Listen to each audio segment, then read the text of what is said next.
Every single week we getting closer and closer, man. That's what the Keep Going podcast is, man. That's what we doing. That's what we building. Like it's a family. It's a culture. It's a community. We've been talking about this community.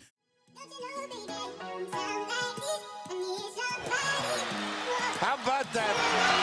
9.1. Got to get Hasbrook heads to the right corner. The jumper from Moore. Wow! 2 to go. Here's Diebler. Pump fake. At the buzzer. Always a key guy taking an offensive rebound. Look at how good this is there. Turner. So good. That kid just takes over. Priceless. Buckeyes by 1. Ronald Moore saves Siena in the first overtime. Let them play. Ubilis, 7 seconds to go. Three-pointer. Hudgens! Double order! For the second time in the second hands of 3. Guard variety. The little guy knocking him down big time. Look, this isn't just a podcast, this is motivation. They be like, Rez training who? I just know they hate. We ain't being patient, cause that mean that we be waiting. We just seeing greatness, I don't want it if it's painless. But that's in the past tense. Since I put the weed down, I've been snapping. Always had the tools to make it happen. Whether it was playing ball or getting rapping. Wasn't one box, these can have me trapped in. The cycle of a black man, I'm just trying to break it. All by myself, with them L's, I had to face it. Life is what you make it, you can't let nobody take it. Gotta watch out for them fake first, stack your bread, don't stay complacent. God's good. Oh my God, the energy is in the building. Welcome back to ShowtimeSpeaks, the Keep Going podcast, the season of bringing dreams and ideas to life. Come on, Kenny. 3, 2, 1. Come on. We in the, oh my goodness. Hey, from the intro to the next intro to, come on, man. This is what we do. If you asking about us, come on, come for us, man. We got the best show in the world right now, man. Matt on the 1s and 2s. Stop playing. I'm turned up, yo. Yeah. That video got me gassed up, man. Oh, my gosh, yo. Kenny. What a perfect, what a perfect time, too, because the March Madness is here. I mean, March Madness is in the building, man. We ain't, listen, before we even introduce him, man, come on, man. I just, first and foremost, just take a deep breath. Vibe. 1, 2, 3. 1, 2, 3. Because it's just like, yo, every single week we come to this situation, we come to this table, and lives is being changed, man, on this Keep Going podcast, man. The energy is shifting. I feel like my mode is changing. I'm starting to see what I'm destined. Like Matt talked about it last week. Like I just feel like I feel like I know what I really want out of life right now. I'm right where I want to be. I step into the building this morning, and he didn't transform the whole place every single week. He doing something different. Big shout out to FSC media team. Stop playing. Come on. Yeah. Kenny, what's up, bro? Stop playing with him, man. I'm vibing, bro. Nah, I feel the energy. Man. Everything good, bro. Everything good. Just like you said, I feel like I'm finally starting to find my way around here in Miami, Fort Lauderdale, making new connections every week. And it's building little by little.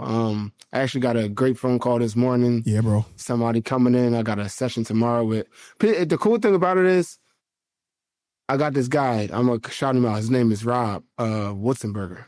Great trainer. His daughter's beast, played at UNC, and he's like my connection. So anytime a female, not even just a female, but he trains a lot of female lacrosse players, and they come into town, this girl from like Massachusetts or something.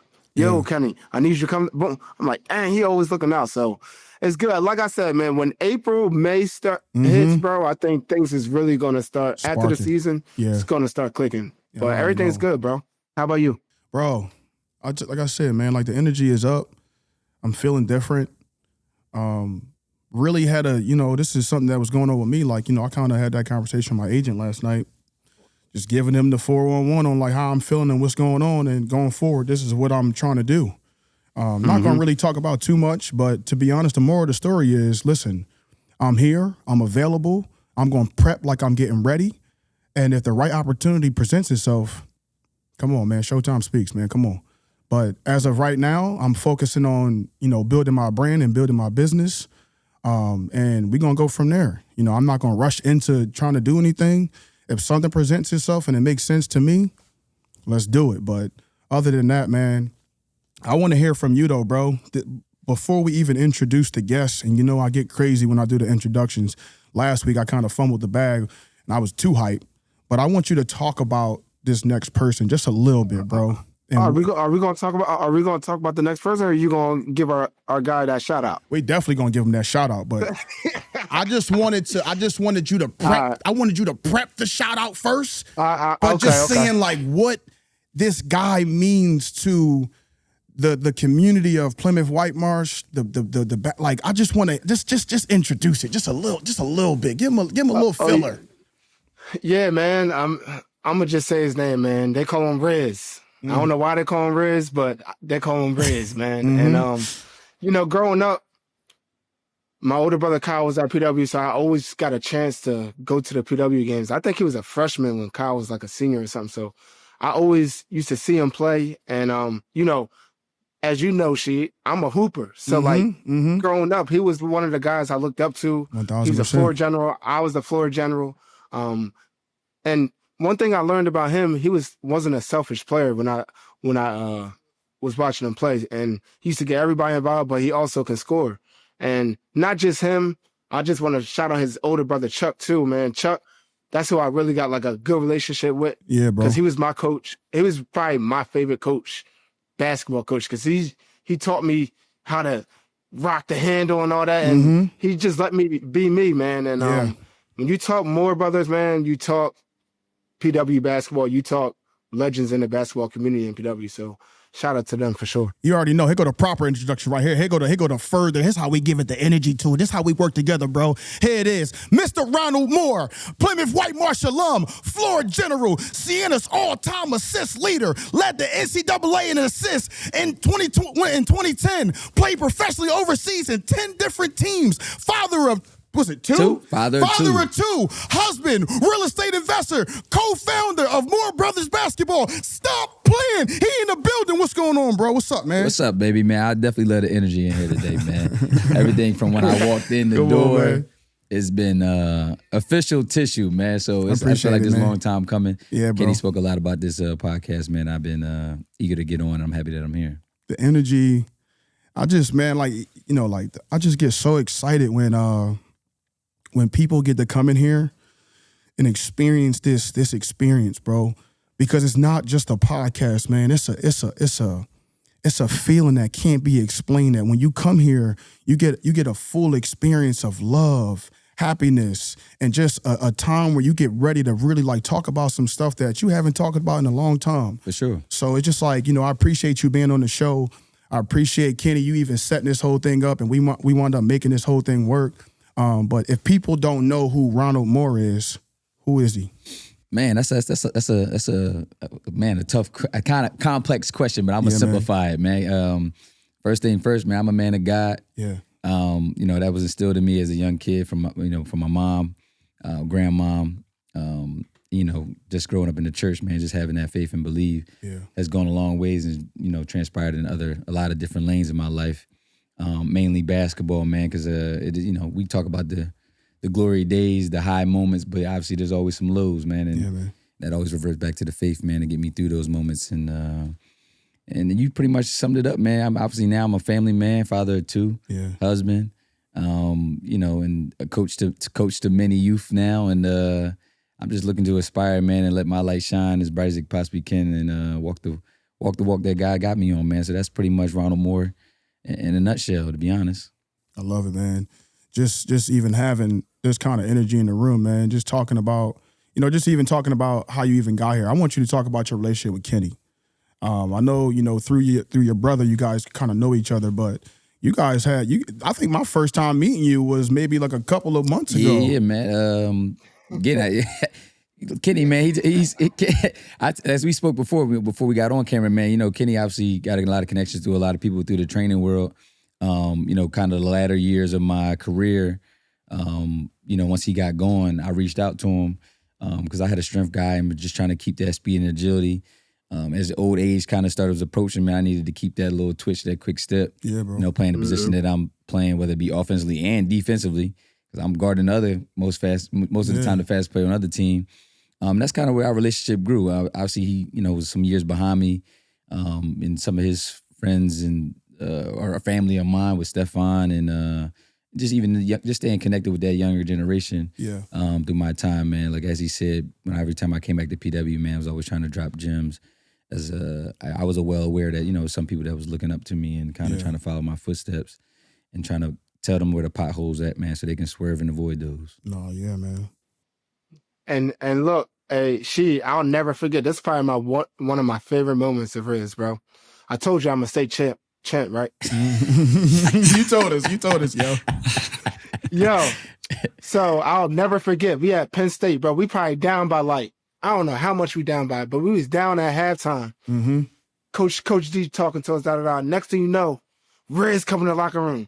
Yo, what y'all doing? Da-da-da. He called folks out. Yo, you got to do this. Boom, boom, boom, boom. Yo, he was drawing on us at halftime. Yeah. Next thing you know, we came out and won that game. For real. I'll never forget that moment. It's kind of like what you, your type moment. Yeah. Nah, yeah, bro. I'll be in my bag in those moments. Yo, I can only imagine seeing you in that. What even goes through your mind when you go to the games as in that time and being able to give that back to the guys? Even now, man, it's tough when I go, man. It's hard for me to hold my tongue when I feel like if I got a relationship with the kids, man, obviously I want them to succeed. So I'm gonna let them hear it, man. When I know they're not giving 100% or 1,000%. playing up to their ability. Yeah. And that team that he was a part of, man, was special, man. There was a lot of guys in there that can play the game of basketball, man, and get into the championship game. It's the wrong time not to rise to occasion, man. 1,000%. So shout out to Coach D for letting me go in there, man, and let these boys hear what they needed to hear. Nah, yeah. Because that definitely helped us for sure. Listen, before we even get deeper into the show, I want to talk about Kenny retiring from basketball because a couple of months ago, he went in the gym. He got the call from Riz like, yo, hey, Kenny, we going to need you to pull up. Kenny called me in the phone like, hey, yo, shit, I'm about to go pull up on the gym. Yo, you can slide through if you want. I said, what? Yeah, okay, I'm going to pull up. When I get there, these is real hoopers. Like, these is real hoopers, bro. I'm talking about these dudes and played overseas. They played in college. And I'm looking at Kenny after the game is over. You said you thought I was going to play in this? You thought. But Kenny was in there snapping. Like, Kenny, listen, talk about it, man. You was in your bag. Nah, but I gotta just bring out the fact that I came out of retirement and I was cooking in a Lifetime league, like dropping 30. Then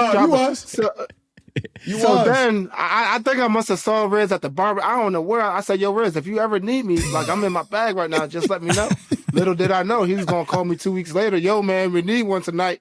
Yo, mind you, I get there early. Riz told me like, yeah, man, like. These dudes can play out here, man. Like this, in my head, I'm like, I'm cooking in the Lifetime league. Like, he's like, yeah, these dudes can play, man. I think we play the best team tonight too, man. Like these dudes can play. Mind you, I sit out first. I sit out first, just to get a little feel. I wasn't trying to do too much. But when I got in there, hey, Rez, what I do on that fast break? Where I pull from? He pulled up, yo. He let that thing go. I ain't gonna hold you. He surprised me. Yo, you know how confident you gotta be to do something like that in a league that you're not even in? You come out of nowhere off the bench and pull up from 3 on fast break. Yo, that's crazy. On a fast break, let it go. Cool though, just to be honest, every time we shorthanded, we had somebody come in. They kind of just like do to give a breather. Yeah. It got to one point. So the woman like, yo, he rolling right now. Like, he good. Hey, when a dude on the team, hey, yo, chill, you good. You good. Like, stay. Like, he got it. He got it right now. He got it right now. Yo, I ain't gonna lie. Kenny, I'm like, to go from, your Achilles injury to building yourself back up to where you are, and then watching you, like, I know, like, those ex-athletes, man, like, you always try to go, you trying to prove yourself, man. You're like, I still got it. Sure. And to watch you, like, still have it, and you really with the hezzy tween, and you hitting the corner 3, and just being able to sit there and watch that, man, that's cool, bro. That's what's up, bro. That's all I needed. You say I ain't pick up a ball since. Nah, I know. I listen, bro. Bro, I remember you saying afterwards, he said, man, I can't even walk, man. I'm hurting, man. But just talk about those times where, you know, if people don't know, like, you know, you played overseas, and we can touch on it just a little bit, but we're gonna really dive deeper into it as we get going. But just talk about your pro career a little bit. Yeah, coming out of college, you know, I had a little buzz. Obviously, as you mentioned, man, I was looked at as one of the top point guards in the country at the time, amongst, you know, a lot of some, you know, big names, and really just trying to navigate what was next. Obviously, you know, when you coming up, the goal is always to get to the NBA. Yeah. So, you know, talking with some agents, we didn't want to leave no stone unturned. Obviously, the knock on me was obviously my height. Yeah. You know, obviously in the game of basketball, smaller guards, you know, it's tough to succeed. Which was right up my alley. You know what I mean? I've been told I couldn't do X, Y, and Z. Yeah, man. So the more you doubt me, that's the fuel I need to get where I'm going. So, you know, I signed with an agent. I was with him for 2 years. He did a great job getting the door, you know, kind of kicking in that door for me. And I kind of just took off running. After my second year, I was starting to get approached by some more bigger agents. Yeah. You know, shout out to my first agent, man. He, you know, I thanked him. Obviously, that's one of the hardest phone calls I had to make, man, 100%. to go ahead and fire him. But you know, making that next move was part of my journey. That was what was destined for me. That was next. And yeah, man, as you mentioned, I played in a number of countries, man, for 11 years. Got to see the world, doing what I love. The relationships that I made, you know, I'll forever cherish, man. Experience different cultures. And that's really helped me shape, you know, into the person I am, man. And that's why, man, I'm humble, man. I know what my experience and my journey and my career is doesn't happen for many, man, especially the longevity of 1,000%, bro. So I'm blessed in that regards, man. And just thankful, man. I owe everything to the game, for real, for real. Yeah, I got a question for you, Riz. So at what age did you know that, like, basketball was that, like, your sport for you? I understand, like I said, I mentioned that when you talk more about this, you talk basketball. I know your pop was big and ball, but, like, at what age, we have a lot of athletes who come in on here, and we always talk about playing multiple sports and stuff like that. Did you play multiple sports? Yes. That's the first question. Did you play multiple sports? So I ran track. Track was really my number one, to be honest with you. I ran up track all the way up until my freshman year at PW. Okay. And I walked away from that just because you know, basketball was my true love. Track was just, I was good at it. You know what I mean? Mm-hmm. My mom is she owns a track club team in Philadelphia, so I ran for her in that program all the way up until that time. So that was kind of my introduction to track. Obviously, you know, your sister. I used to see your mom and all the track meets and whatnot. But basketball was seeing my brother Chuck going to the highest level. And then, you know, family, John Salmons, who also went to PW, who had an NBA career, man. So, mind you talking about middle school, John was with the Sixers. I got the family pass. We talking about, I'm seeing Iverson and all them on a nightly basis. Yeah. My brother playing in SEC, you know, going against Kentucky, you know, going to the SEC tournament. I mean, you be on the stadium's filled. Like, is this what I want? You know what I mean? Bro. Mm-hmm. That's kind of where my love started. And to be honest with you, I never knew where the ceiling was. It's kind of just, I'm going to be, like I said before, everybody's kind of telling me what I can and cannot be. Yeah, bro. I said otherwise, you know what I mean? So my ceiling was whatever I wanted to be. So keep going. Keep going. That's really what the motto was. And sky was the limit. And that's ultimately why I had the career that I had. No, I love it, bro. Before we even go further into the show, big shout out to the sponsor, Cozy Jeweler, the jeweler that keeps us cool. Oops, I meant Cozy. Stop playing. Go spend that money with Cozy, man. Stop playing, man. It's that season, man. The sun coming out. The vibes is good. And go spend that money with Cozy, man. Just a lot of love, and gonna keep sending love to my family, to my guy, you know, it's been a hard time for him. He's still trying to find his way. I've been sending him some text messages. Just make sure you guys send some love. Visit the website, cozyjewelers.com, and go spend that money with him, man. I just want to give you a shout out real quick because I saw that Cozy post that you did. I shared it on my story because you might be one of the best. If people don't sponsor you, they're stupid. You put together some of the best sponsor content that, like, just makes you want to love that Cozy. It was good. It was so good. Yeah. Yo, I don't think people really understand how big that compliment is, yo. Coming from Matt, yo, I really put a lot of time into a lot of this stuff, and to get that compliment from you, man, and you shared it on your actual like that. I just think that like people, that's the kind of love like that you give. Like you just give that to you're not obligated to do that post, but like you put together a great video. I appreciate it was good. Yo. It was like, good. So shout out. Thank you, man. That mean a lot to me, man. Yo. Every single week we getting closer and closer, man. That's what the Keep Going podcast is, man. That's what we doing. That's what we building. Like it's a family. It's a culture. It's a community. We've been talking about this community, and just to have you come and be a part of this community, Ronald, man, like bro, like this is. I want to dive deeper into your life, man. Let's. Hey, she. I'm listening. I got one more question. My bad, bro.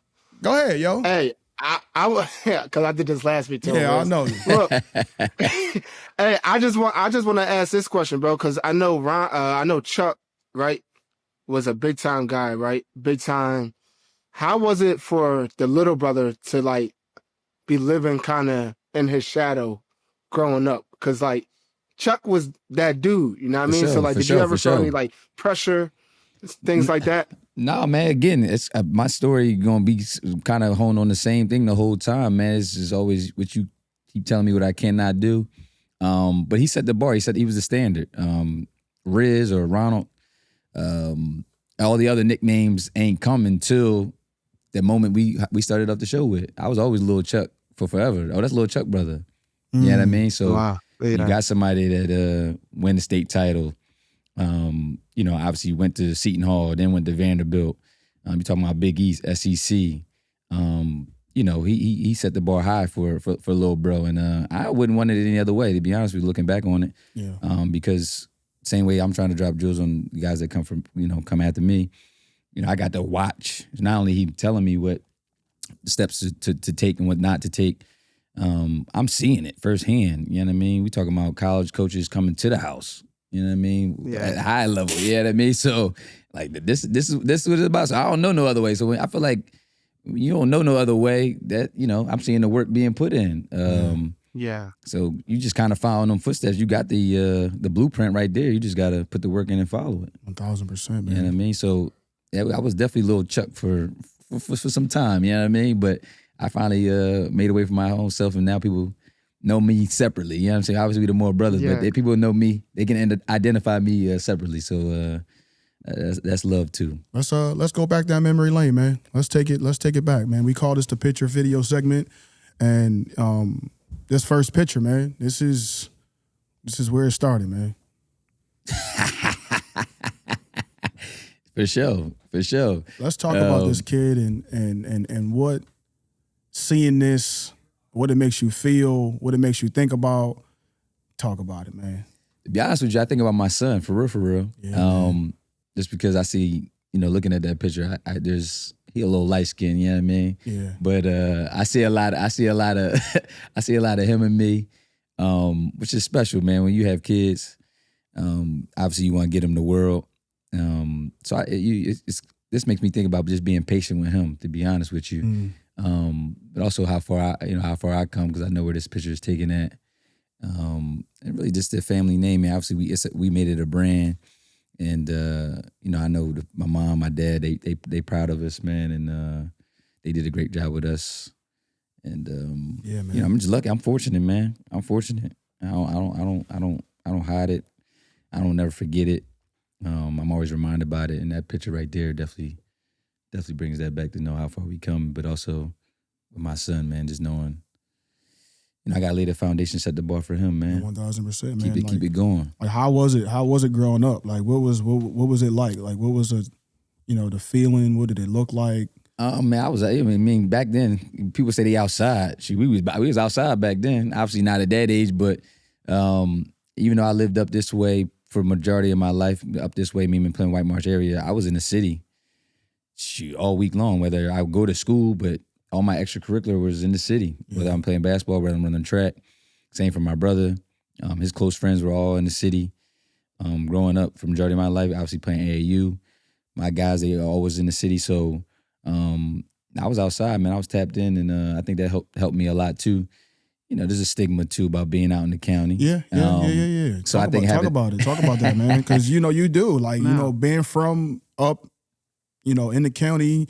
Oh, you soft. For sure. Or you this. Or you that. Did you ever hear that noise or feel that kind of pressure to be like, you know what? Nah, I'm not. Or had to prove yourself? I'd be honest with you. I feel like I had to prove it more so with people in the county than I did in the city, just because I was down there. So I was making my way. I was, making my name, or putting on down there. So you got, whether crosstown rivalries in Norristown who kind of implement that you soft or their tough background. I feel like I had to prove it to more so the county area than anything. Yeah. But I think that it helped me a lot just because. And I'm not even talking about just basketball. We talk about further down the line. Just be able to maneuver in different rooms. Yeah, bro. To be honest with you. Yeah. To be able to talk this way, you know what I mean? Carry myself this way, knowing my surroundings, when and when not. So I think that being in the city and just being in the county, man, that nice blend was a perfect storm. To be honest with you, I think a lot of guys can relate and benefit from being able to maneuver between both areas, man. It'll help in the long term because some guys get caught up in being one way. Yeah. And whether they being too tough, and then we talk about, being too soft, it could be a positive and a negative. So that nice blend kind of helped shape me and mold me. No, yeah. Kenny, talk about that, bro. Talk about your experience with that, bro. Nah, I was gonna say, because we talked about this on the show a couple of times, bro. Yeah, bro. And I always say, Rez, like, for me, like, going to PW probably was the best thing that ever happened to me, because at the end of the day, we go to a predominantly white school, but like, sure. Again, we still got the other side of it. So for me, I'm able to maneuver in different rooms. But I'm me regardless, whether I'm absolutely with white people, whether I'm with white people, whether I'm with black people. But at the end of the day, like you said, though, like, some people always try to, oh, you went to PW, you from the county, so you really white for real, so you don't know nothing about. But like, at the end of the day, for me, I was always me. So like, I never switched up in no crowd. How I act in a white setting, I act in a black setting. It never really mattered to me. And same with sports, bro. It didn't matter who I was playing against. And I was gonna ask you this question too. For your Moore brother, for your team right now, how do you find a balance with that? How do you find, because it's a confidence booster too, right? How do you find a balance where, like, all right, I'm gonna put them in the county league, or all right, now I'm gonna throw them to the jungle? Because I know Austin there right now. Austin still there? Yeah, Austin there. Yep. Yeah. So his pop used to take us to Mount Airy every summer. I'm talking about county kids, and we used to come all the way to Mount Airy and play in the summer league. And the Mount Airy kids used to get so like, who are these dudes coming from country hockey? But we used to come up there and run it every year, bro. We never lost a championship. And that comes to show that, like, it really don't matter where you from, but like, if you come and you about it and you be who you are, it don't matter. Nah, for sure, man. So, but going back to this past summer, 2024, my seventh grade squad, they've had a lot of success, locally. And they really, as far as our brand goes in the AAU world, they kind of been one of the staple teams that kind of, got our name out there. You know what I mean? People kind of know who we are. So this summer, now my kids are, I got one city, he's not really a city kid. His family is kind of from the city, but he's Upper Dublin, but majority are Lowell Marion, playing for White Marsh. So they're under that stigma of, looked at as being soft. So Finley Playground, I don't know if you're familiar with it. They got a summer league. It's the environment is the environment. It's smoke in the air. We ain't no fires going on, but we know what it is. Music playing. So even for the parents, a little bit, it's a little bit of uncomfortable. Yeah. Long story short, we struggled all season long, losing a lot of games. But as you see, the goal out of it for me was for the kids to be uncomfortable in that environment, because basketball, go ahead and say it, predominantly black sport. And a lot of teams that we play and we struggle with come with that, I call it rah-rah, you know what I mean? So we get a little timid in them situations. So in putting them into that situation, they grew. They got comfortable with it. They started to believe in themselves more in that environment. And we won the chip. You know what I mean? So Yeah, man. out of all the little championships I won with that team, man, that's the one I hold up the highest because I feel like that was the turning stone, turning the corner for them, because you see that confidence carry on now when they go back to their own neighborhoods and they're playing. And the better they get comfortable with that, man, the ceiling is raised for them. Because once you get comfortable with those moments, because they're going to continue to happen in the sport. Even in life, if we want to dive deeper into it, Yeah, man. Talk about it. they'll be able to handle that adversity a lot easier because they've been through it. No, 1,000%, man. I want you to talk about the time that you spent at Plymouth Whitemarsh and what it took for you to get to the level that you wanted to get to as a basketball player. What you went through, we talking about the black versus white. We talking about how it was in the community. Like, we talking about all this. Yeah. How was it for you specifically growing up, going to Plymouth Whitemarsh, becoming an athlete, making your own name? For sure. And talk about that step-by-step process on how Ronald Moore became a household name. Well, I had some success early on in basketball, whether it be the township leagues, whether Plymouth or Whitemarsh travel leagues. Yeah.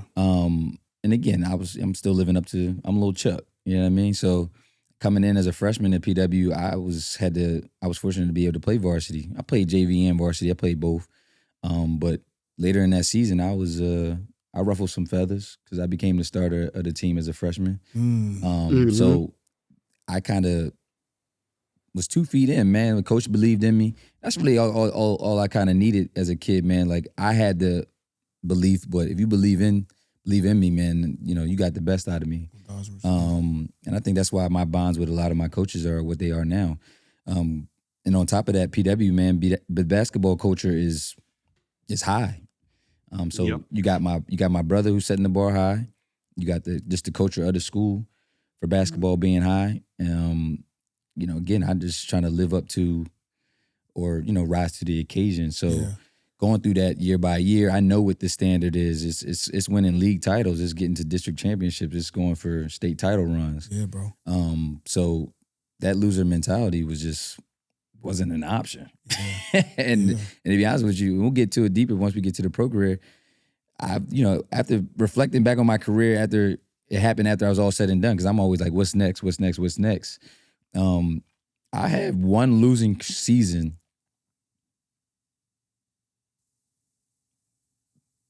I'm probably I probably date back to like elementary school. Yeah. And That's crazy. That's crazy. I'm talking about under 500. I haven't had an under 500 season literally almost my whole career. Wow. Wow. That's impact. And if all you know is win, man, you just kind of generate that. Like, I've had teams where, I'll be honest, we wasn't that good. But I'm not gonna let you believe that if you standing next to me. Yeah. If I know you better, I'm gonna talk trash for you. You know what I mean, to get your juices going, See, man. that's what I want to hear. I want to hear the real raw. How were you on that basketball court, even in high school? Like, we PG in this? I mean, go ahead. I ain't gonna go crazy. You know what I mean? But you don't gotta go crazy. But I talk shit. You know what I mean? That's just really what gets me going. The worst thing you can do to me on the basketball court, if I'm keeping quiet, is you talk shit to me. You messed up now. Now you messed up. I'm here now. I'm here now. Yeah. And mind you, basketball is not an individual sport, but I'm gonna drive that confidence from me and everybody. Like, we not losing this game. It's that simple. Nope. And if I find any weakness you got, I'm exposing it. I'm not only gonna let you know about it. Everybody in the gym gonna know you can't go left. Everybody in the gym gonna know you can't shoot. So any little confidence that you had, it's gone. it's gone. Yeah. I done took your heart. Yeah. Game over. We won. See, it's that simple. This who we want to see.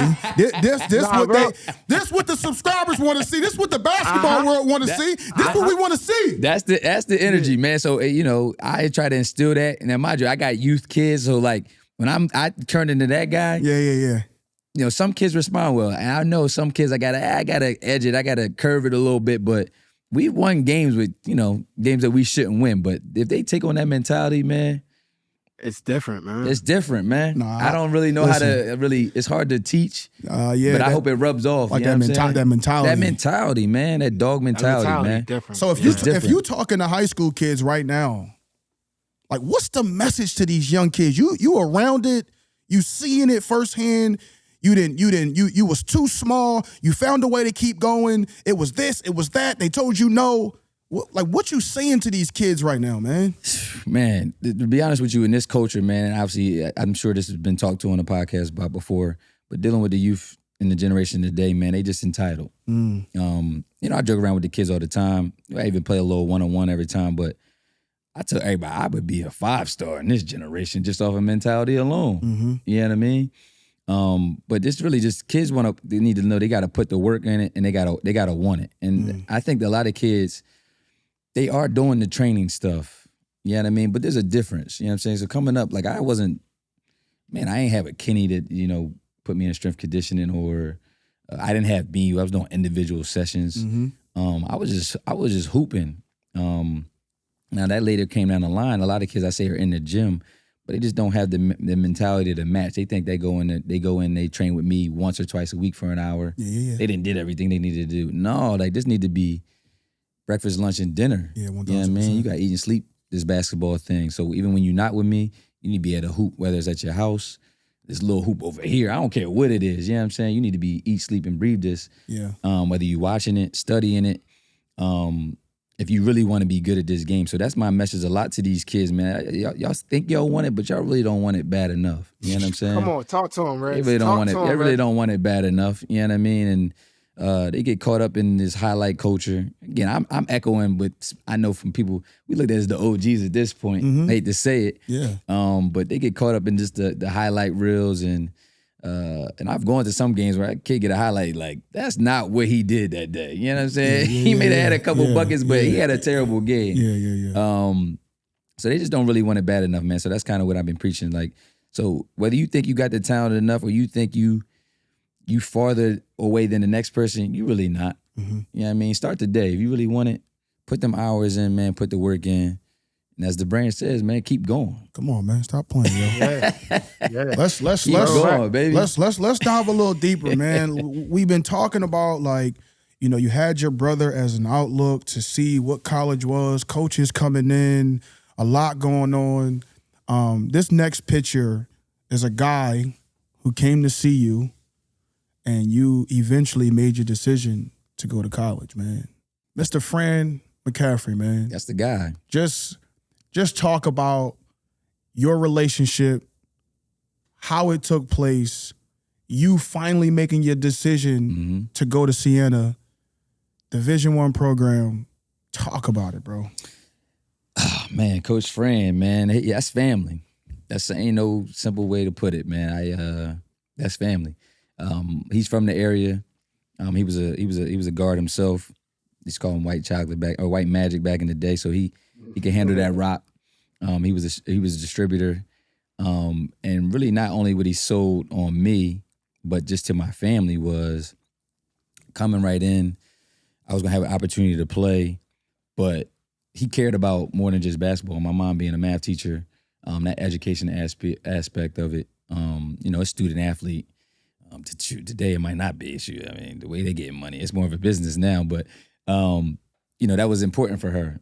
So when we went up on my visit, just the family atmosphere, man, getting to meet him and his kids, his wife, who also was a dog, she played too. She played at Notre Dame. She was an All-American. Wow. And then I just knew some of the guys that was coming in on my class, man. So I knew we had an opportunity to do something great. Siena is a mid-major school, and up there, they're all bought in too, man. There's no really major, NFL, NBA, NHL. We're the show in town, man. So I knew that something special can happen, and with Fran being the guy that's leading the way, ultimately we did everything we sought out to do, man. We had 4 years of 20+ win seasons, 3 MAC championships, 3 NCAA tournament appearances. So it was just a perfect storm, man, perfect match, man. And I still got a relationship with them there. I was at his crib last year. Flew out to Iowa to go see the fam. His son now at Butler. Both his sons, one's coaching, one's playing. They came into Villanova, so I'm pulling up. So anytime they in town, man, it's a no-brainer. He was at my wedding. You know what I mean? So that's love. He's family, man. So I owe everything to him for shaping me as a player and even just, building and building on top of the confidence I already had as a player Yeah. to ultimately carry throughout my pro career, man. So I'm thankful for him 1,000 times over. Yeah, man. I got a question for you, Riz. So Yeah. So you as a coach now, what are some of the things that you have taken not only from him, but from your coaches, Coach D, from him, from some of your coaches that you had that you're implementing in your coaching style now? Pretty much everything, man, because like I said, I only had one losing season. So clearly whatever they was teaching me, what we doing, whether it's prepping for the games, different offensive schemes, different defensive schemes, I seen it work from when I was a youngster all the way to, my end of my career. So I'm really just plucking pieces that I like. And, you got to kind of dumb it down when you're doing it, teaching the young kids. So I kind of got to, understand the abilities that my kids do have or don't have. And it's kind of make me a better coach, man. So that's why I really love coaching the youth, because it's helping me tap into ways that I look at the game differently than I thought I would ever look at it. Yeah. You know what I mean? So, and if you care, man, it's going to drive you, man. My wife laughs at me at times because I could be in bed, man, 10:30 at night. We watching the show. I got my whiteboard drawing something up. Yeah, you know what I mean? yeah, Like, maybe we should do this. Maybe we should do that. And I just posted something on my Instagram story. Might be still up from last night. It was a documentary with the UConn coaches, men and women. Yeah, I saw that. And he's like, man, as a player, your losses carry different when you losses as a coach, man. Coach, yeah, man. It's you always point at, dang, I could have did this. I could have called a timeout there. Why'd I call this play? I should have called that. And I'm saying that firsthand. And I just, again, I know I'm at where I'm supposed to be at. That's long story short. That's kind of really what it comes down to. I feel like I'm doing what I'm supposed to be doing. No, 1,000%, man. I just want you to talk about the transition from high school to college, though, too, man. Like that feeling and that vibe of being home and then leaving. For sure. And withstanding that big change and going to go play at that high level. Like, what did you learn about yourself going into those moments that really helped shape the player that you became? Like, there's always, even though with that confidence, man, there's always that slight doubt that creeps in. Like, dang, am I ready for this? And everything that I've built, the confidence that I built, man, once I got there, is kind of just like, yeah, I'm supposed to be here. You know what I'm saying? From the first summer workouts, because I graduated in June. I was doing a summer course like 2 weeks later. You know what I mean? They want you to be ahead. Ahead, yeah. So when the season comes along, you know what I mean, you don't have a heavy workload. So just the speed of the game, the physicality of the game, and Siena did a great job, man, prepping the young kids coming in for that, man. Shout out to my strength coach. Got a relationship with him still to this day. Just, putting on that weight. I was never, a stocky kid, so trying to tone out, define. They said you came in at 160. Yeah, I came in light and ass. Pause. Yeah, that's the first pause we did on here, but that was getting strong, man, and being ready for the physicality of the game, because I tell kids even today, man, basketball is not football, but it's a contact sport. It is, man.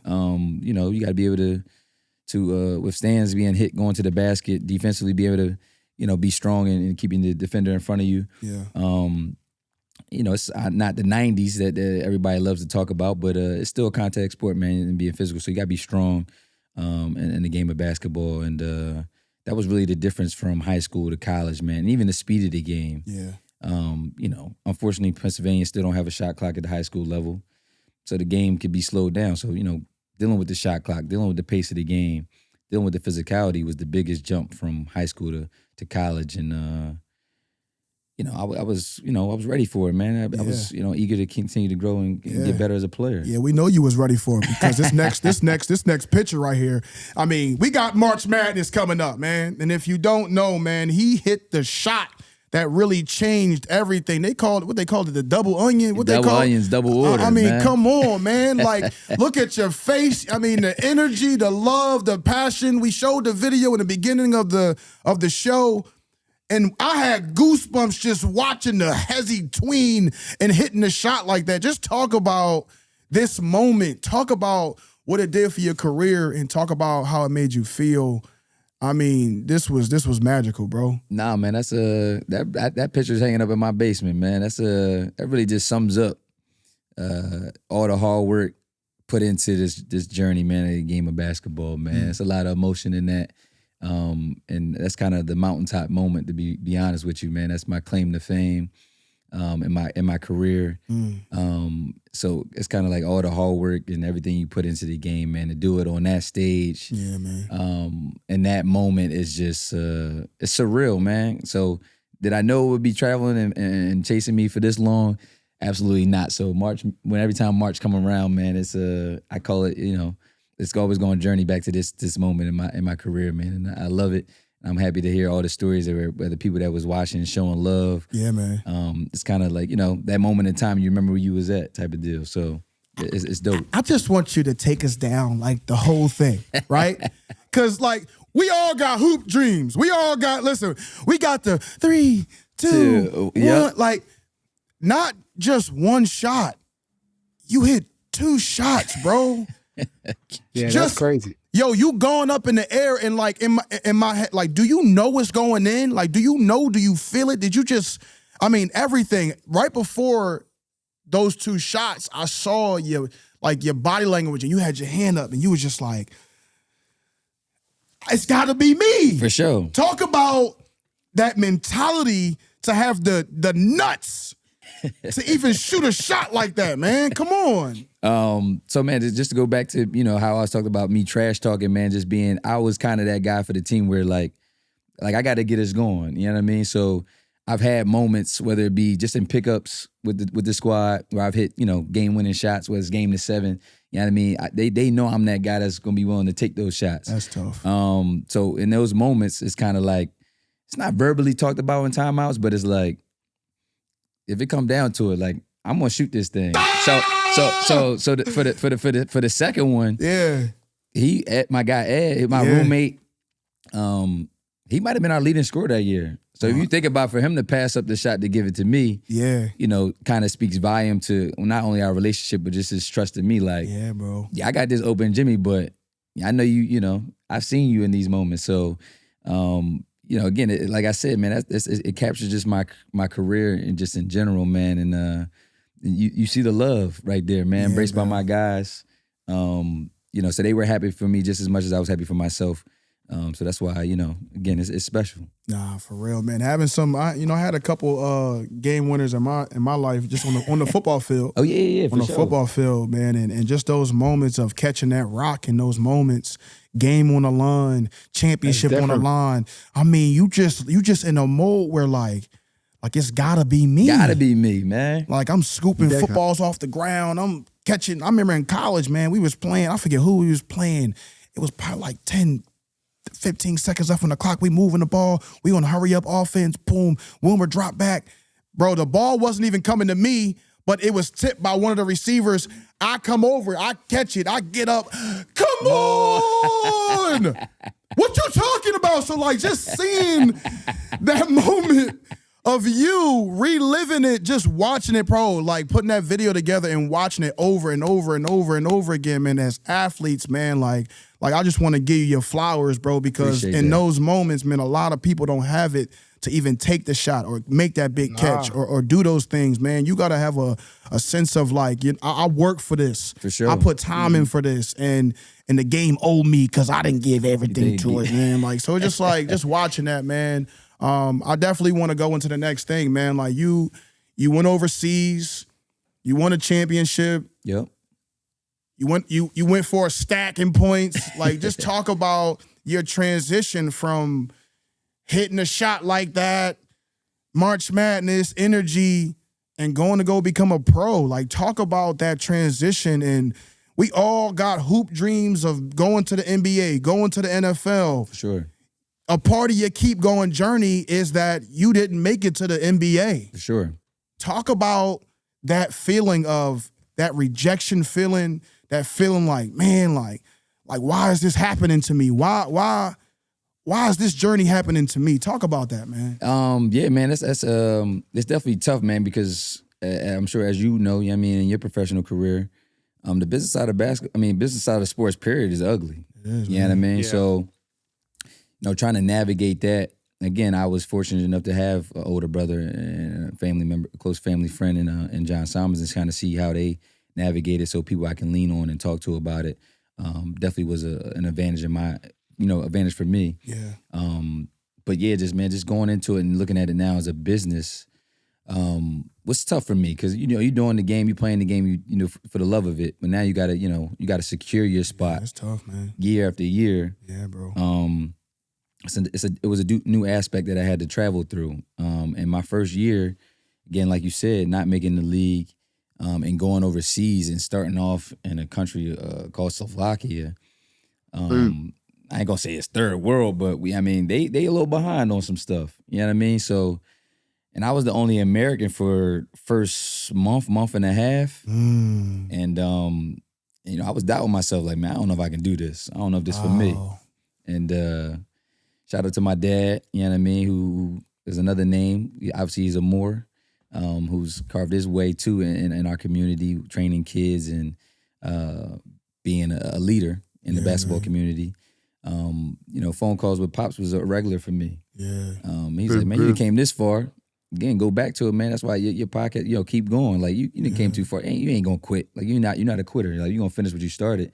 And ultimately, the rest is history for my pro career, man. So once I'm like, I can get through this, man, I'm good. You know what I'm saying? Put my head down. Ain't no different. Keep working, keep grinding. Obviously, I still had, whether some countries or some GMs who in the offseason didn't think I could do this, or we're gonna go with this guy because of that. Yeah, man. And just keep adding that to the chalkboard. 1000%, bro. You know what I mean? Yeah. Okay. And I know your pop wasn't like you, bro. Shit, nah, he wasn't. Spot, Yeah, he wasn't letting me come home, man. Obviously, nah. and obviously everybody be like, well, you getting paid to play, man, but there's so much more that go into it, man. Telling you, Than man. that. Obviously, the financial is one thing, but so much more to it, man. The mental aspect of the game, even the physical aspect of the game, because now it's a different grind. Yeah, bro. This is your job. You eat, sleeping, hooping. It's a little bit different. You had school involved. You know what I mean? This is, it streams the toll on your body. I'm million miles away from family and friends. So to even just to have that, what's the word I'm looking for? Like that outlet, you know what I mean? To tap into was, not a drive away or not a, Yeah, bro. I can't just pull up on somebody Nah. to escape. And people don't talk about that, bro. Like that. Those lonely nights, those times where you really need to lean on something and you don't got it. For sure, man. And you just got to keep relying on your faith. For sure. And like you saying, like that relationship with your pops, like what were some of the things that he would say to you to just, change your whole world, to make you think differently about yourself? Man, he obviously, not even just him and my mom, he was like, man, do I need to get on a flight to come out there? Yeah. You know what I'm saying? So just knowing that they willing to come make that flight to come make sure that they baby boy is good. Yeah, man. And not to give up and to keep going, man, is said enough in itself. Like I don't need you to hop on the plane. That's all I needed to know. You know what I'm saying? Like I said before, when it comes down to coaches, like, again, you got that confidence, but you need somebody else to believe in you too. 1000%. If You need that tryna- affirmation. You need that affirmation, man, to get to where you ultimately are destined to go. So it really just that's really just was the talk in the conversation. Like, all the work you put in, now you here. Everything you done built, you got to keep. This ain't the end for you. Yeah. So, just hearing that from him, man, just helped me motivate, and then things started to fall in place. Man, we ended up getting 2 more Americans shortly after that. Mm-hmm. So even just having guys that come from the kind of where I'm from, Yeah. just even had to help that lean on them now, help. and they was vets, so they helped navigate some things that I was going through as a rookie. They was able to spit game and give that to me. You know what I'm saying? bro. So it all came together in full circle, man, and I made sure I did that as I got further along in my career when I had rookies or younger guys, man, giving that same game. Just talk about how different the game is over there. Just talk about how it evolutionized your game. Talk about what it did That's for my you. question. You know what I'm saying? Like, what did over there playing in a different country, the game and the ball and like the stuff that people don't talk about? Man, it's different. Just the culture alone, man. How they go about their natural day, day to day.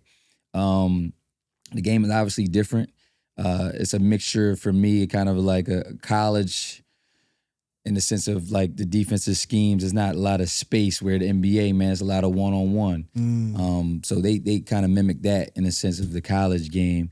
But you playing against grown men. You know what I'm saying? I got somebody, I might be guarding, he 34, his whole family and their wife, he got 3 kids, you know what I'm saying? Yeah. So that's how he putting food on the table. Nah, So 1000%. it's a little different. I'm obviously still playing because I love it, but I ain't got no dependence, right now. I'm single, you know what I'm saying? I'm just trying to get to it. You know what I mean? So, just navigating that. The game is, like you said, different basketball. The rules are different. So just trying to pick up that on the fly because, it's dog eat dog at that point. So the learning curve has to be much faster. Yeah, bro. It's not much, not giving much grace because ultimately if you ain't winning, on the first flight back to the crib, we need somebody else. Bro. You need somebody else. How'd you deal with that pressure of being like an American on a team and just knowing that, like, did you ever face any backlash from being? Absolutely. Yeah, talk about that. Shoot. I might now let's dive into it. So my first year, not so much, because like I said, I had 2 other Americans coming there with vets that were very good players. Yeah. And we sailed, man, we did great. Ultimately we lost in the chip that year. Yeah. But it's all part of the learning experience. But Italy, I was down and outside of Naples. And, everybody be like, yeah, I'm from South Philly, I'm from West Philly. Yeah, that's all good. It's hoods everywhere. You know what I mean? So I've had times where we have bad patches where we not winning. Some tires were flattened, you know what I mean? Some windows was broken. Yeah. Some mobs after the game, if they didn't happy with how you prepared, like letting you know this ain't a vacation. Like you here to get dubs. I played in Ukraine. Just even break down everything that's going on now started back in 2013, 2014. I was there when it started. I got up out of there when it kind of kicked off. Yeah. So you got militias. It's a lot of stuff that's going on and just between the lines, man, that you got to deal with and navigate through. And that pressure is something that you got to get comfortable with, man, knowing that, this is a game, but it ain't a game. You know what I mean? Yeah. So, as further I got along my career, my dependence grew. You know what I mean? I started a family, I got married, I got a crib. You know what I mean? I got bills to pay. So, it ain't nothing to be, play around with. And, again, man, I was covered, man, through my whole again. I started this conversation saying I was a man of God. So, I had him watching over me, protecting me along with it. So even though there was some doubt, I knew the man upstairs was going to take care of me and watch over me. Yeah, through it all. man. I mean, you talk about your faith, man. Like, I know, a big part of me is my faith, man. Talk about, I know, like, God is in Jesus Christ, man. It's a huge part in why I am where I am. I'm sitting at this table with Matt, Kenny, Austin, everybody who's blessed this platform. And God has truly done some amazing things in my life, man. Just talk about your relationship with God, bro. Because I know you keep, you keep going back to it, and for sure, I think that God is calling me to ask you this, bro. No, for sure. I think that's kind of really, everybody's got a story to tell, and as followers of Jesus Christ, everybody got a kind of story to tell. To kind of, as my mom would say, dang, I'm drawing blank on the word because she preaches to me all the time about it. Yeah, bro. But I don't like to overbear people about, like you're saying, like, that I'm a child of God. Like, there's always ways to talk about it and try to lead somebody towards it, man. And I'm hoping just my life in general, because there's a lot of people that wish they were in my position, man, and be like, you don't know how blessed you are, man. You have this, you have that. And that quickly opens the door for me, like, man, I got it all because of my walk with God. And I don't care how, we ain't no way to cut it. You know what I mean? That's my compass. Yeah. Anytime I get off road, I go back to that. And he puts me back in the direction that I need to be going, because I ain't gonna lie to you and say I wasn't perfect. Yeah. I dabbled in everything you can imagine when it comes to the off-court stuff. When you got the glitz and the glamour, man, whether it be college, the pro level, you got the money, man. You know how the stuff that come with it. So I done tripped a couple times. You know what I mean? I had to pick myself back up. Yeah. So I'm not ever going to deny and not say that I ain't been through that. But again, if you don't have a relationship with him, man, I always encourage people to get a relationship with the man upstairs and see the wonders that he'll do, in your life. Nah, 1000%, man. Talk about retiring, bro. I'm in this phase right now in my life where, like, I'm I'm truly, I want to be valued. I want to get what I feel like I'm worth, and I'm at that crossroad of, do I continue to keep fighting for something that's not giving me my value, my true value, or do I fall into what God is calling me to truly be and truly do? Talk about your transition and making that decision to be like, you know what, I'm hanging it up. No, I hear you, and I ain't say this to Kenny. I was talking to my brother on my way up here. Obviously, I wanted to be on the podcast, man, just to kind of, shed some light on my journey and, hopefully inspire somebody else. But I also feel like I'm here for you, my guy. I ain't gonna lie to you because I know you dealing with that. You know what I mean? Kind of, if you want to keep going. And I've talked to a lot of vets before I retired, and some of them was trying to scare me straight, like, nah, dog, keep playing. Like, you know what I mean? Keep going till you can't hoop no more. And, there's signs is going to be there, man. And again, that comes with me having that faith in God, man. It's just when the signs come, listen to them, man. I don't think that it's people don't value your worth. Obviously, it comes down to what you ultimately think is best for you right now, man. Because like, how long you think you've been doing this?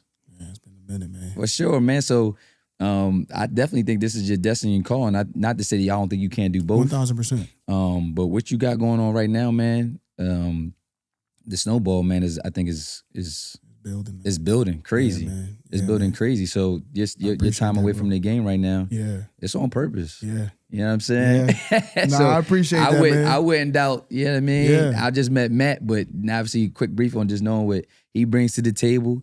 Who you in business with, you know what I'm saying? Your energy, man. you destined for greatness, I baby. appreciate it, man. I appreciate it, yo. Like, as we hop into the next thing, yo, like, we all have pillars of what supports us and what keeps us grounded. Family is everything to me. Mm-hmm. This next picture, man. You're supporting the birds, baby. That was talk about what this means to you, and family and everything, man. Just talk about it, man. I mean, that's the boy right there in the middle I was telling you about this weekend. Oh yeah. Oh, you talking about Josh? Josh is it's bad. Yeah, man. Just putting something together like this, man, is something that I've always been. I'm sure Kenny has been in attendance to, before my life with children, man. I've been able to put together, whether it be a party, just get-togethers in general, man. Just bringing a community of people together has kind of been my other, I guess you could say, superpower, man. I got, I've been good at bringing people together to create moments, create memories. Yeah. Not just on the court, man, just being able to band and bring people together is something that I've kind of cherished. And like you said, it all goes back to family. Like everybody I do business with, obviously the Moore brothers thing, that's with my brother. Yeah, talk about that, man. Then even in my real estate, which is also I'm involved in, that's with my cousin. That's family too. Yeah. So I like to take whatever I acknowledge when I'm in rooms and rubbing shoulders with guys that are doing big things, man. I take that back and try to implement and do that with people who I consider family, whether they blood or not. Yeah. You know what I mean? Let's build. What can we build, man? Because I'm seeing that this is possible, as long as you go about it, do it the right way, and got the drive to do it, man. I've seen it firsthand that it's possible, man. And just with me and my brother, when we talk about the Moore Brothers brand that started back about it, man. About 7-8 years ago, having that time alone when I'm in Europe, man, I got nothing but, if I ain't practicing, I'm at the crib or whatever I want to devote my time to. Yeah. I like, let's build this, man. Let's invest in this. Let's create. Let's start small. And what you seeing now, man, it took time to build, man. This is growth over years, where we only started with one event that turned into 2, that turned into 3. You know what I mean? And things started to slowly unfold. And we still trying to continue to grow and build the brand. Because I feel like, as long as people want to listen, man, we want to be able to, it's our duty, I think, as child of God, to whether, shed light on our paths, whether we're talking about Christ or whether we're talking about the missteps that we've taken. Because everybody, man, especially in our community, I'm talking about black and brown folk. Yeah, man. They need people like us to inspire them and tell them to give them keep hope. going. Yeah, man. Oh, yeah, man. Like, you're a pillar, man. Like you really, you've been helping change the community, man. Between both you and Kenny, I admire the work that both you and Kenny, like y'all are doing in your city and in Conshohocken and across the world, whatever, like I admire it, man. And if you ever need somebody to come speak at the For Moore sure. Brothers I mean, camp, don't worry. Everything is lining up. I'm available. It's lining what up. I'm saying? At a cost. At a cost. I got you. Yeah. At a cost. At a cost. I respect everybody's time, man. Time is money, baby. Because when I get behind that mic and I be get, what I'm saying, it's go time, man. For sure. The process of life, man. Stop playing. If you ever need a keynote speaker, man, come on, man. Let's go. Let's do this. But as you transition throughout your career, your pillars with your family, the Morehouse the Moore Brothers Foundation and everything that you got going on, you're doing some big things, man. Like you went and made a big dog purchase, man. And I saw this, and I wanted to put this on here because, like, I'm dreaming of one day getting something like this, man. Sure. And it's just like I was super, super inspired when I seen this. Talk about what this means to you. Because I know just seeing this and what it's doing for me, like, man, I can't wait. The Bailey residents, man, like, come on, man, the Moore residents, man, talk about this and what this means to you, man. No, it meant a lot, man, especially at that chapter in my life because we got married a year before. There you go. So I ain't gonna say I'm checking off the boxes, man, but a lot of goals and aspirations that I had for myself. Anytime I made a little bit of money, man, like I set it aside. Like, man, I really want to build something from the ground up. And to be able to go ahead and be able to do that, man, is, you helping me be able to look back and kind of cherish it. Because, again, like, we get caught up in just kind of like, what's the next thing? We putting our head down, we trying to grind. But I'm trying to be better at just stopping in the moment, man, because at times when I'm in the crib, where I see my son and daughter playing around in the living room, wife might be cooking something. I'm just got my phone in my hand and a drink. You know what I mean? I'm just kind of, relishing in it at that point, man. It's just, just go to show the blessings, man. I'm blessed. And,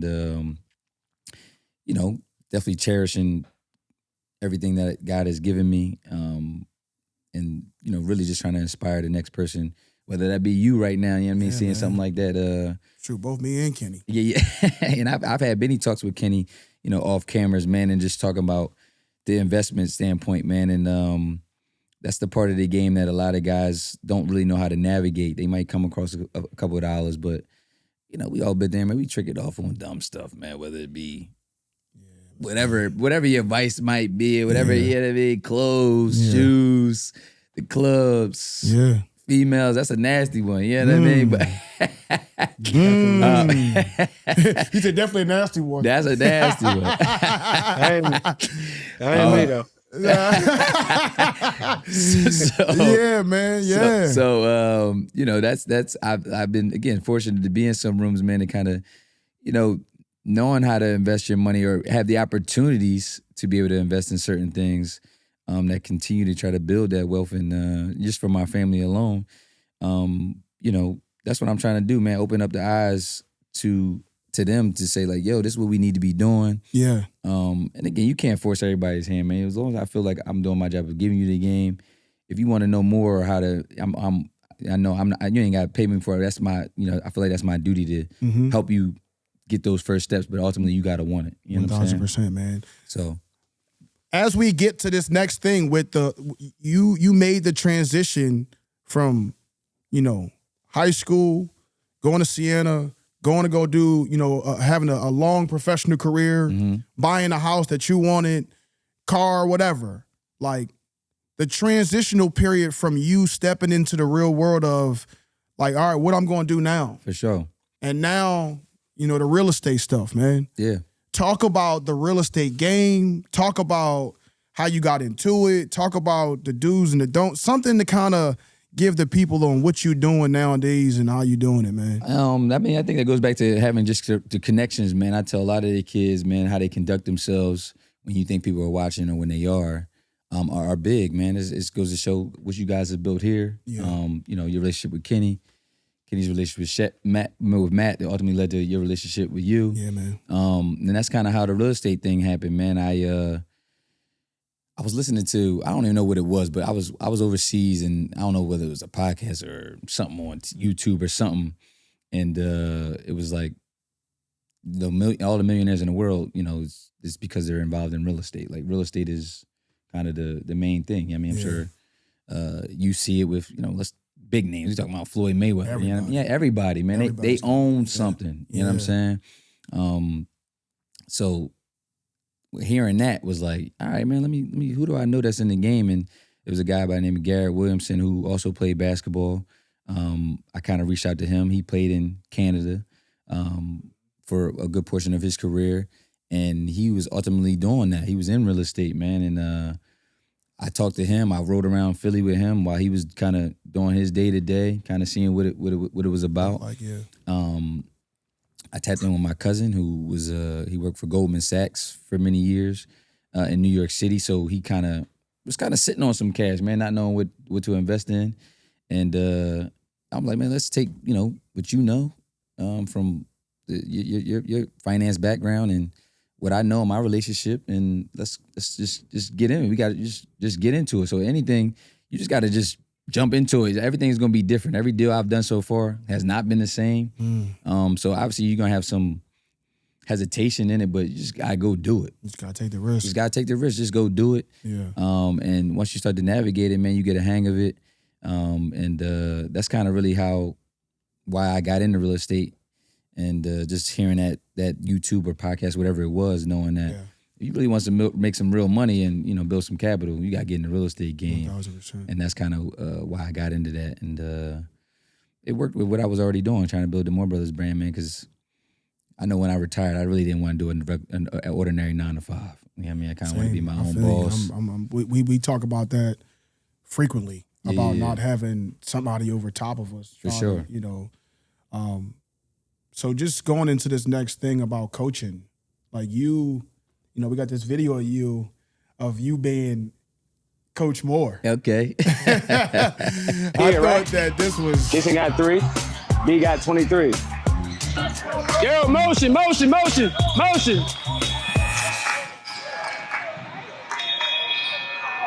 Touch win.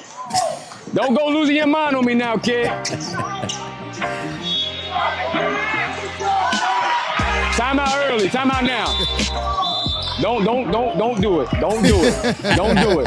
You'll get subbed quick. Come here, right now. I said get up for a reason. They can shoot from there, okay? These ain't the catch y'all playing back around township basketball. Get up and be in help off the rip. Don't start doing funny stuff because the team we playing, all right? In order for us to beat this game, we're gonna have to win as a team, moving the ball, making smart decisions.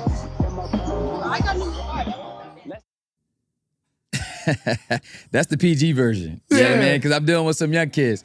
That don't. Yeah, I mean, I had some choice words that I wanted to get with them, but yeah, man, that's that was a dope thing that we decided to do, man, just to kind of give that insight, because I had a lot of parents give feedback like, man, I never know what you're saying to the kids when they in the huddle, and you know, that was just a teaching moment, man. Guys, you know, kids, they get caught up in the moment.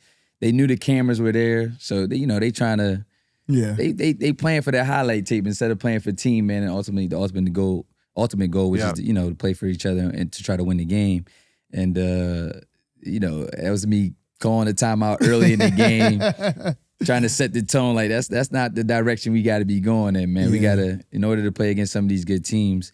You know, I got some good talent individually, but you know, we're better when we play together. And 100%, man. That was a good teaching moment, and that was the PG version of what I would have said to my adult kids. You know what I mean? I've seen Kenny when he coaches. He definitely don't talk like that when he mad.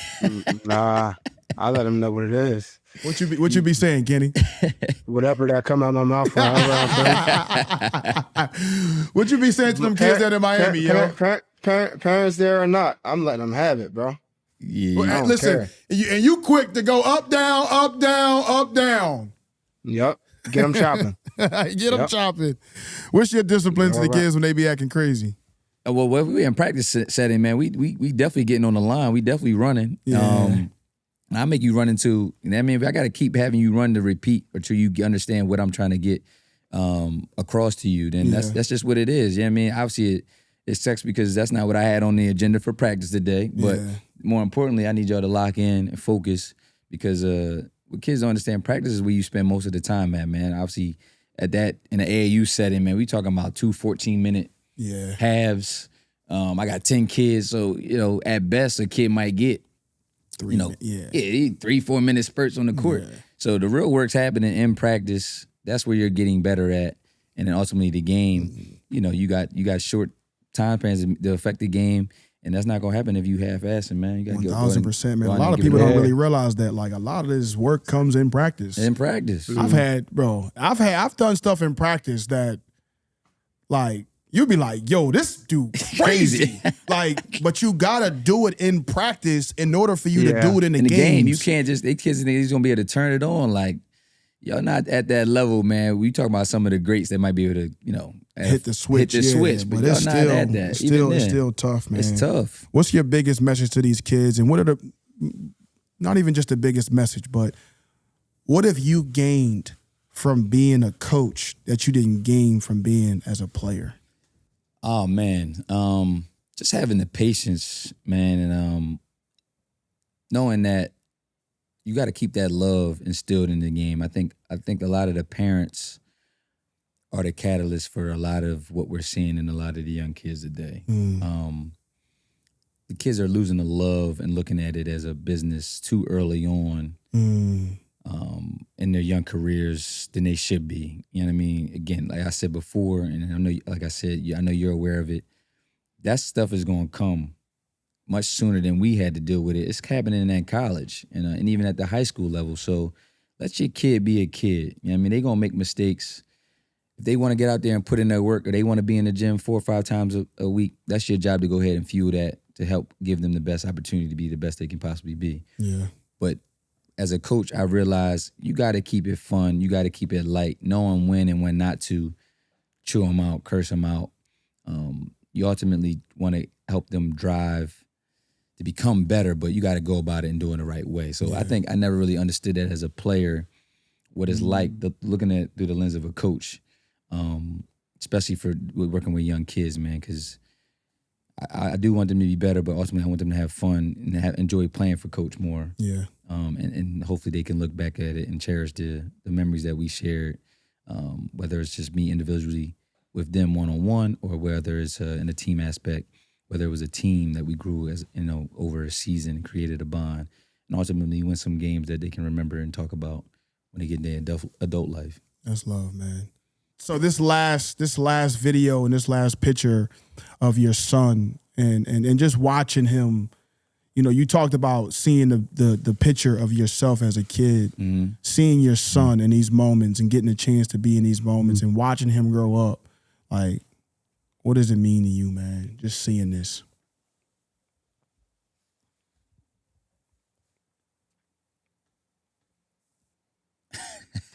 It means locked in too. He was locked in, man. It means everything.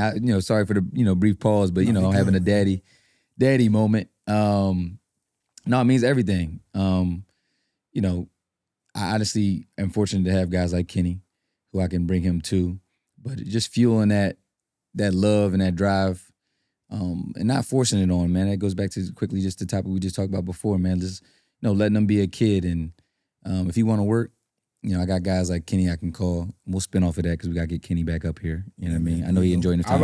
I'll be back late May, man. But just instilling them, knowing that it takes hard work, man. You put the work in, man. The results are going to show. And just at the age of 5, the sky is the limit for this kid, whether it be football, basketball, or anything, man. I'm definitely going to put him in the right hands to have him excel and to be as best he can possibly be. He focused, man. Yo, I'm not lying. What he 4, 5? He's 5. He's 5. 5, bro. It was crazy because there's not a lot of youngins that got that much focus, and I don't gotta, you know what I mean? It'd be some, even out here, some 6th, 7th graders, I'd be like, dang, man, like, I can't understand. Get him chopping. Yeah, right? Get him chopping. When in doubt, get him chopping.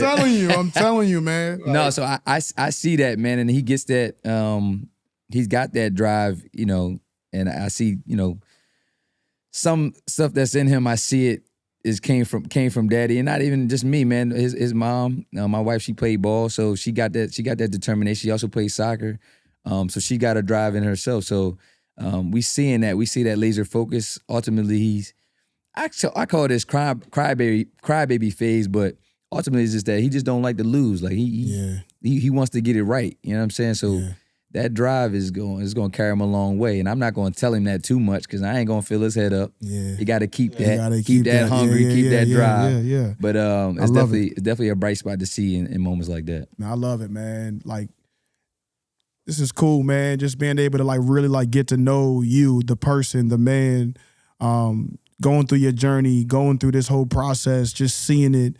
I mean, but during this point of the show, we love to truly like ask this one question, man. And this is the keep going segment, man. Mm-hmm. Basically, you basically describe a time in your life where, man, it looked like it was over. Mm-hmm. It looked like you weren't going to get it back, but you found a way to keep going. And you got up, you pushed forward, and you still here today, bro. Talk about it, man. Yeah, that's going to be my second year of my professional career. After starting off in Slovakia, I felt like I was at the lowest level as the pro career, but ultimately I wanted more, for my professional career. So my agent gave me that opportunity my second year playing in Poland. We were in the EuroLeague qualification, which is the highest level. I mean, that's just one level under the NBA. And ultimately ended up tearing my meniscus that year.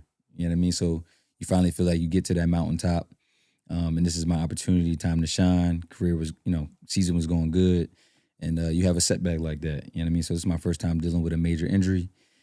So, going home and getting surgery and try to make my way back and hearing those phone calls from my agent on, the offers that was coming across the table, you're like, man, it's almost feel like you're taking two steps back. So, it was, it was tough, but, again, go back on that faith, having the right circle around me, dad, mom, brother, just getting in the gym, man, putting the work. Like you said, keep going. Ultimately go back to Hungary, is the job that I finally end up signing. Not obviously at the money that I wanted, not the level that I wanted to be at. And I went into that season, man, just with vengeance. Mm-hmm. We was unstoppable, man. We was number one team in the league the entire year. Mm. They got a cup, we won that. Obviously, ultimately we went to the chip, won that. You know what I mean? So, I set out everything that I wanted to do that season. I did, and the reward started to pay off that next year. The money was back to where it should have been. And I went to Ukraine, which was kind of a continuance of that pivot. Ukraine wasn't where I wanted to be, even though the money was right. And followed up by another curveball was the war that started happening in Ukraine. It was like, dang, another curveball, but ultimately led me into Italy. Now I'm in the country and the level I want to be at. And, my journey in Italy, I was 5 years there after that, man. So, when it looks like it's like, dang, another obstacle that come across, man, it's the faith and your circle that around you that kind of kept me going and, continue that journey. And ultimately, man, the great moments and opportunities continue to happen following. And so the chips followed as they were supposed to happen, man. And, I'm thankful. I love it, man. Every time I get a chance to hear these keep going stories and this movement that has been created, it get me emotional, man, because like to be able to give somebody the gift of voice, mm-hmm. the gift of reliving times in their life where that we just don't get a chance to really talk about. For sure. And to watch a man, to watch a woman, to watch anybody who sits in that chair transform and talk and heal and get the things that they've been holding on to for so long and get it out. It's the most precious gift that you could ever give to somebody. I'm super, super thankful that you came onto the show. I'm glad that we wound up working it out and we got you here. and heard your story, your true story of becoming a professional, going through Plymouth White Marsh, just the battle of going to Siena, being a smaller guy, being a guy who had been told no, going through the injury, going through everything that you've been through, and you found a way to keep going, man. And I got a tremendous level of respect, a tremendous amount of love, and thank you, bro. No, I appreciate Seriously, you, man, for man. sure, man. It's definitely an honor to be on the show, man, and what you guys are creating and what you guys are doing, man. I'm gonna keep telling y'all keep going. You know what I'm saying? Because appreciate it, y'all man. touching more lives than y'all realize, and ultimately, I know that's the goal, to get these stories out there, man, and touch lives and 1,000%. help shape whoever next guy that's up next. You know Yeah, what I mean? man. Continue to walk on this journey with us, y'all. You already know, man. It's always gonna be ShowtimeSpeaks. What's the matter with you? There is no tomorrow. There is no tomorrow.